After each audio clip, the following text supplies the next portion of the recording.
Les méthodes partagées comprennent l'importance du cœur en tant qu'organe de l'harmonisation, de l'équilibre entre le corps et l'esprit. Le soleil est décrit comme l'œuvre de l'unification, symbolisant la fusion du mercure, du soufre et du sel en un état harmonieux. L'œuvre rouge, dernière étape de l'alchimie, vise à unifier les 4 éléments, terre, eau, air, feu, à travers un processus de purification basé sur la conscience et le courage face aux souffrances de la vie. Ce chemin de transformation vise à transcender la condition physique pour atteindre une santé parfaite, alignant le corps physique, mental et spirituel. L'être subtil et invisible se situe entre l'invisible et le visible, représenté par le cœur. Ce dernier permet de vivre des expériences spirituelles et mystiques, même dans les moments simples de la vie.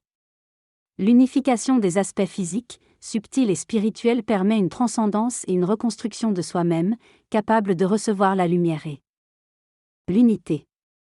Les 4 éléments, terre, eau, air, feu, symbolisent la structure et l'orientation entre la matière et l'esprit.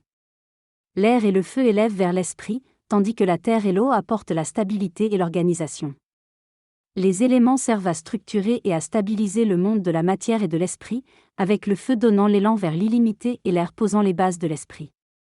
Le conférencier souligne la similitude de stabilité entre 2 mondes, symbolisée par la coupe accueillant le soleil et un socle représentant la capacité à capturer l'esprit du soleil. Il insiste sur l'importance de la stabilité dans le corps et l'esprit. Il évoque ensuite l'unification des éléments terre et air, eau et feu à travers l'étoile de David, un symbole universel. Il partage 2 méthodes, une accessible à tous et une pratiquée par les Esséniens, basée sur la décomposition des 4 éléments pour transformer les échecs en réussite.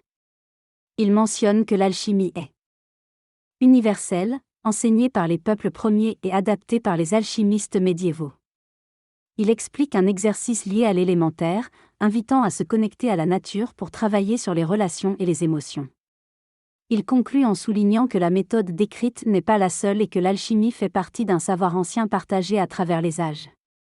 Il s'agit d'un processus de méditation qui consiste à se remémorer et revivre un événement douloureux ou une relation conflictuelle, sans chercher à le modifier. En se concentrant sur les réactions et les actions de chacun, on apprend à séparer ce qui nous appartient de ce qui appartient à l'autre. Ensuite, on passe à l'étape de purification en utilisant l'eau comme élément de purification pour se débarrasser de ce qui ne nous appartient pas. Enfin, on entame une démarche de reconstruction en écrivant dans un journal intime ce qui nous appartient, en y exprimant une sagesse tirée de notre expérience. Ce processus peut s'étaler sur plusieurs années et vise à aider à surmonter les conflits et les souffrances pour évoluer vers une meilleure compréhension de soi et des autres.